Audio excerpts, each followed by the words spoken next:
तो चलिए आज की क्लास में हम लोग पढ़ने वाले हैं LCR अनुनादी परिपथ किसे कहते हैं और LCR अनुनादी परिपथ क्या होता है, ठीक ना। तो चलिए सबसे पहले जानते हैं कि LCR अनुनादी परिपथ किसे कहते हैं, ठीक ना।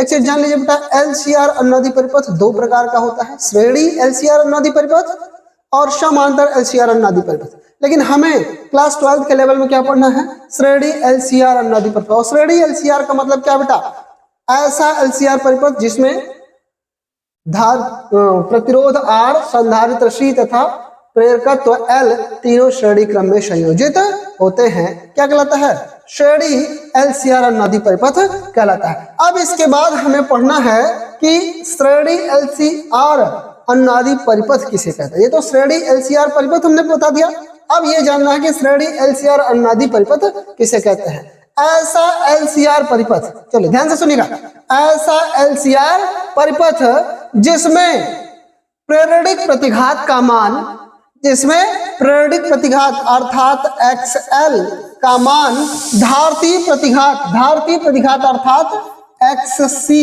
के बराबर होता है।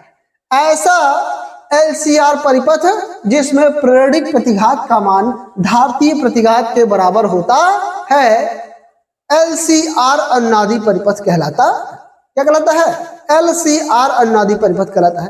अच्छा एक चीज देख लीजिए, जब XL बराबर XC, प्रेरणिक प्रतिघात का मतलब XL और धारतीय प्रतिघात का मतलब XC, जब XL और XC दोनों बराबर हो जाते हैं तो जो परिपथ की प्रतिबाधा LCR परिपथ की जो प्रतिबाधा है वो कितना होता है आपको पता होगा, Z बराबर अंडर रूट में R square plus XL minus XC का होल स्क्वायर होता है। ये तो आपको पता ही हो।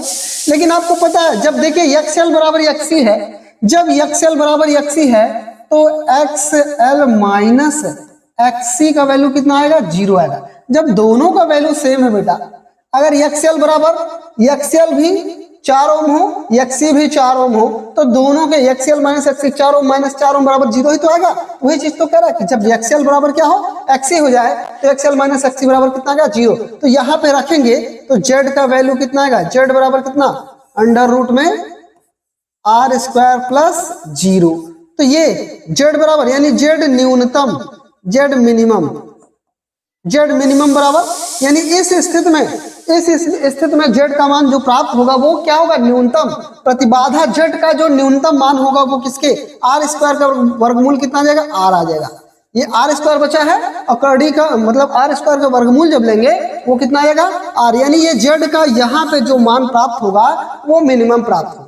यहाँ पर प्रतिबाधा Z का जो मान है आया है वो किसके बराबर, प्रतिरोध R के बराबर आ गया। इसका मतलब ये है कि जो LCR अनुनादी परिपथ है उसकी जो प्रतिबाधा न्यूनतम होगी वो न्यूनतम प्रतिबाधा का मान कितना हो सकता है, R के बराबर हो सकता है, इससे कम नहीं। क्लियर है, यानी कि Z का जो न्यूनतम मान होगा वो किसके बराबर होगा, R के बराबर होगा। इस स्थिति में जब Z का मान न्यूनतम आ गया तो परिपथ में प्रवाहित होने वाली धारा का मान, अगर धारा का मान निकाला जाए तो आपको पता होगा I0 बराबर I0, तो I0 धारा का अधिकतम मान होता है।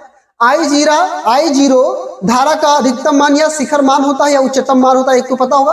तो I0 का मतलब क्या है, I अधिकतम, ठीक है। I0 का मान क्या है, I अधिकतम से है। I0 को क्या कहते हैं, I अधिकतम यानी धारा का अधिकतम मान, धारा का मैक्सिमम वैल्यू, ठीक ना।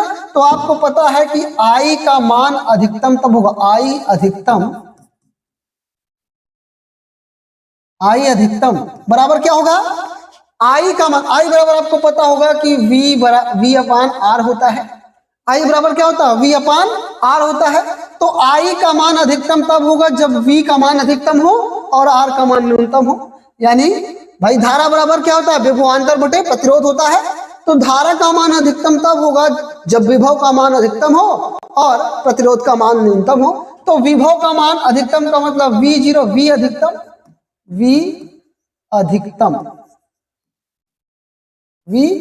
अपान Z।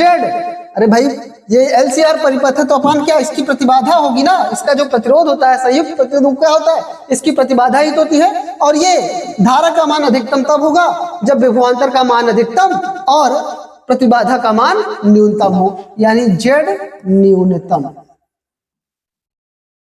ठीक है, यानी धारा का मान अधिकतम प्राप्त करने के लिए आपको क्या चाहिए, V का मान अधिकतम चाहिए और Z का मान न्यूनतम चाहिए। तो यहां पर देखिए I अधिकतम का मतलब I0 बराबर V अधिकतम का मतलब कितना, V0।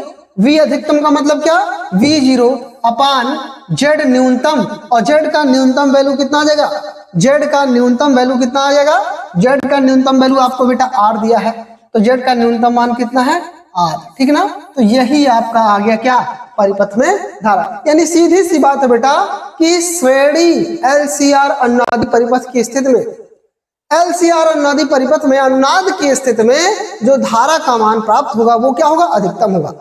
LCR परिपथ में अनुनाद की स्थिति में धारा का मान अधिकतम होता है, या कह सकते हैं अनुनाद की स्थिति में अधिकतम धारा, अधिक से अधिक धारा प्रवाहित होती है।